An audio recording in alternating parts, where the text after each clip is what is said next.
জায়গায় হচ্ছে ভারতবর্ষে, এর মধ্যে ত্রিপুরা একটা জায়গা। এবং 6 মাস ধরে কিরণজি যেটা বললেন যে চেষ্টা চালাচ্ছিল যে এই প্রজেক্টটা এখানে কবে লঞ্চিং হবে, তো আলটিমেটলি সেটা হলো। উনি যখন আমাকে বললেন যে আজকে ডেট চাইছিলেন যে আজকে আমি আসতে পারবো কিনা, আমি বললাম নিশ্চয়ই আমি আসবো। দেখুন, আমাদের ত্রিপুরার মানুষের সবচেয়ে বড় হচ্ছে, আমরা যেটা সবসময় বলি, স্বাস্থ্য আমাদের প্রায়োরিটি সেক্টর, এডুকেশন আমাদের প্রায়োরিটি সেক্টর। তো এখানে এই ধরনের যখন সুযোগ সুবিধা চলে আসবে, এবং আমি আমার কাছে যে ডাটা আমি দেখেছি যে যারা high blood pressure, diabetes, pulmonary disease বা করোনারি হার্ট ডিজিজ, তো এই ধরনের প্রায় 62% এখানে সারা ভারতবর্ষের মধ্যে প্রায় 62% শুধু ডেথ হয় এইসব কারণে। মানে ভাবা যায় না। কমিউনিকেবল ডিজিজে তো আমরা জানতাম, কিন্তু এটা কিন্তু আমাদের কাছে একবারই জানা ছিল না যে 62% সারা ভারতবর্ষে, অর্থাৎ এটাকে ত্রিপুরাতেও আমরা ধরে নিতে পারি। এখানে বলা হয়েছে যে খুব কম বয়সে এখানে এই নন কমিউনিকেবল ডিজিজের মাত্রা ত্রিপুরাতে বেশি।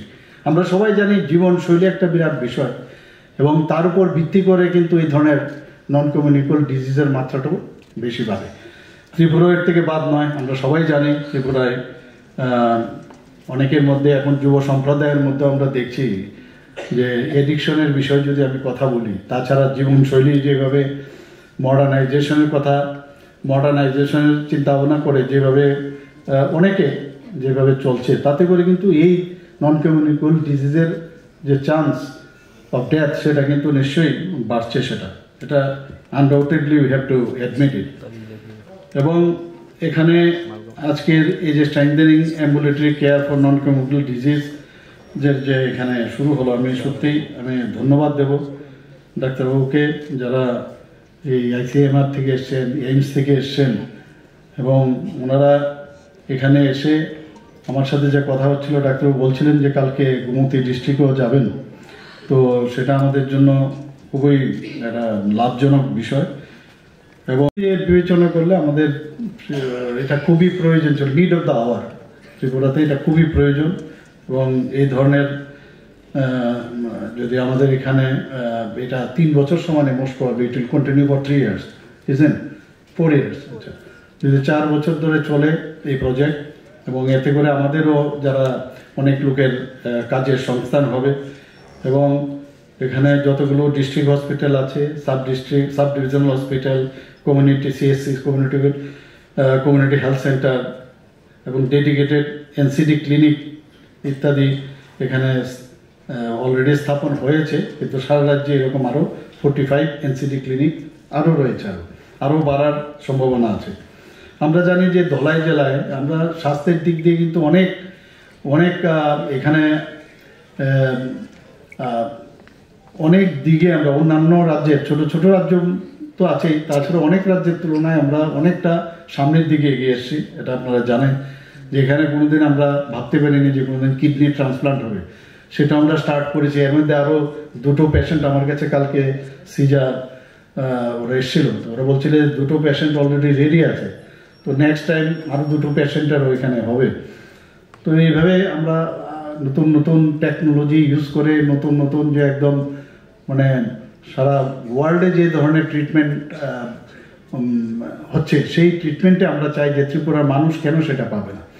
কিছুদিন আগেও আমি হেলথ সেক্রেটারির সাথে কথা বলেছি যে এখানে প্রায়শ আমার কাছে অনেক পেশেন্ট আসে, আমি ডাক্তারবাবুরা এখানে অনেকে আছেন। গতকালকেও আমি বসেছিলাম এখানে, মুখ্যমন্ত্রী সময় বেশি, আপনারা জানেন যে প্রতি বুধবার বসি। যখন বলে পেশেন্ট যে আমার তো এই মানে ডাক্তারবাবুরা বলেছে এখানে এই ট্রিটমেন্টটা সম্ভব না, আপনি বাইরে চলে যান, এটা যখনই শুনি মানে আমার খুব খারাপ লাগে। তো এর জন্য আমরা ডিসিশন নিয়েছি এমন কোনো কাজ ত্রিপুরাতে মানে যাতে এমন না হয় যে হবে না, তার জন্য আমরা একটা জায়গাও আমি এখন বলছি না জায়গাটা, আগরতলা শহরের মধ্যে একদম সবচেয়ে মানে লুক্রেটিভ প্লেস, সেখানেও আমরা দেখেছি।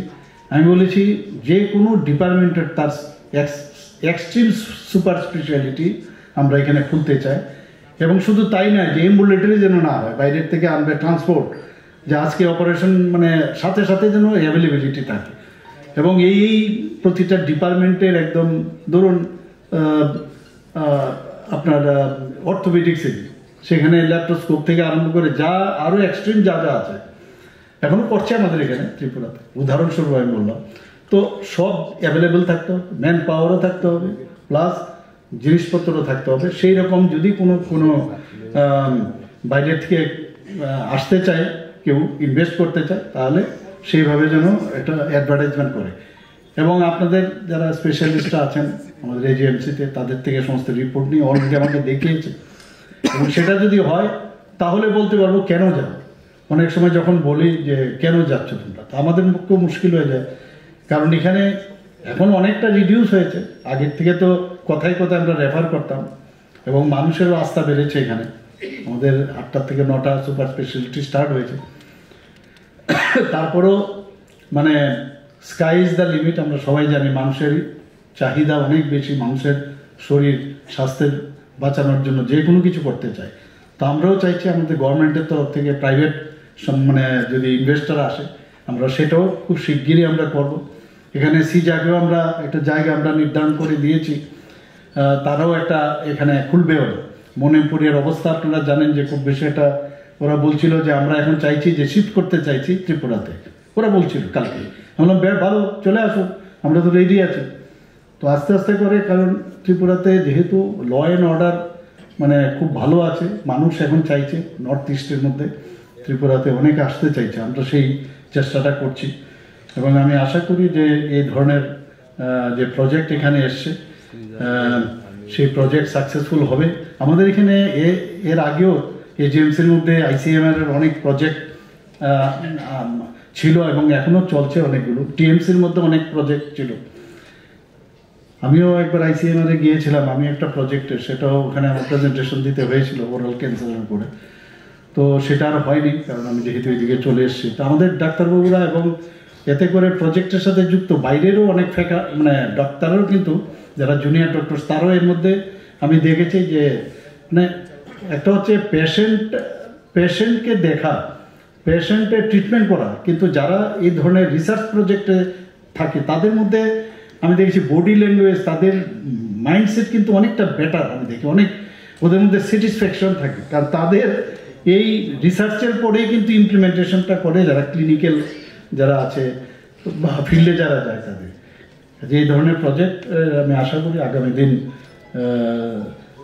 সেটা ভালো হবে, এবং তার সুফল কামনা করি। এই বলে আমার বক্তব্য শেষ করছি। নমস্কার।